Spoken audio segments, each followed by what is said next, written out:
The human skin acts as a continuous protective barrier against external infection.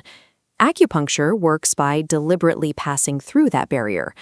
Because this procedure bypasses the body's primary defense, strict hygiene stands as the non-negotiable foundation of all clinical work. As the colorful letters in this image spell out, safe clinical practices must guide every action you take in the clinic. To maintain a secure environment for both you and your patient, we have to execute 3 strict protocols: maintaining environmental hygiene, navigating anatomical precautions, and managing biohazardous waste. No matter how well you understand meridian lines or precise acupoints, your ability to heal relies entirely on your ability to first guarantee a sterile, harmless environment. Before you even step near a patient, you must prepare your own hands. This means keeping your nails trimmed short, washing thoroughly with soap and running water, and removing all rings, bracelets, or watches. Once you are clean, your environment needs the same treatment. The treatment tables and all nearby working surfaces must be wiped down and disinfected between every single patient visit. Look at how this preparation tray is organized. We strictly divide our tools. On one side, we place the sterile, single-use needles in their sealed packaging. On the other side, we place our preparatory materials, like alcohol swabs and clean cotton. Keeping these items physically separated prevents cross-contamination from occurring before the patient even walks into the room. Moving to the patient, you must first screen for conditions where treatment must be refused. You cannot perform acupuncture on patients with severe bleeding disorders like hemophilia or on any area of the skin that has an active infection or open wound. Other situations require extreme caution. For pregnant patients, you must avoid strong stimulation and stay away from forbidden points on the lower abdomen or lumbosacral region, as these can induce uterine contractions. When it is safe to proceed, you still have to navigate the body's high-risk anatomical zones. This map highlights 4 specific areas that require careful needle management: the chest, the back, the neck, and the abdomen. Looking closely at the chest and upper back, you can see how close the lungs and heart sit to the surface of the skin. Deep insertion in these areas carries the mechanical risk of causing a pneumothorax, or a punctured lung.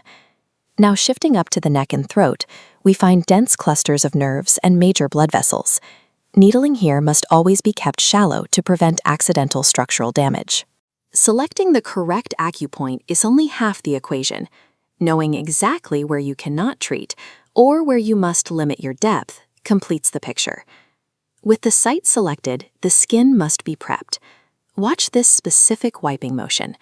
You press the sterile alcohol swab to the center of the insertion site and wipe outward in a continuous circle. After wiping, wait a few seconds. Letting the alcohol completely evaporate prevents the liquid from being pushed under the skin, which stops the patient from feeling a stinging sensation.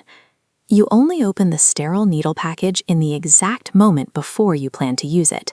Never leave an open needle resting on a tray. This diagram outlines the sterile field of the tool itself. The red danger zone covers the entire needle shaft. Your fingers must only ever make contact with the handle at the top. If that metal shaft brushes against a glove, a piece of clothing, or the treatment table, it instantly stops being a sterile medical instrument and becomes a delivery vehicle for infection. It must be discarded immediately. When it is time to remove the needle, your process has to be continuous. You pull the needle from the skin and place it directly into a puncture-proof sharps container without setting it down or passing it to an assistant. Once a needle is out of the body, never attempt to recap it, bend it, or snap the tip off. Pay attention to the fill level of your sharps container. When it reaches 3/4 full, it is at its maximum safe capacity. Seal it permanently and send it out for safe medical waste disposal. After extraction, you may see minor reactions like a drop of blood or slight bruising. You can manage this easily by applying gentle pressure with clean cotton or a cold compress to the site. If you make an error and accidentally stick yourself with a used needle, you must stop immediately and wash the affected area with soap and water. As this graphic warns, resist the instinct to aggressively scrub or squeeze the wound. Squeezing can force contaminants deeper into the tissue. Wash it gently, report the incident, and follow your local medical guidelines for post-exposure.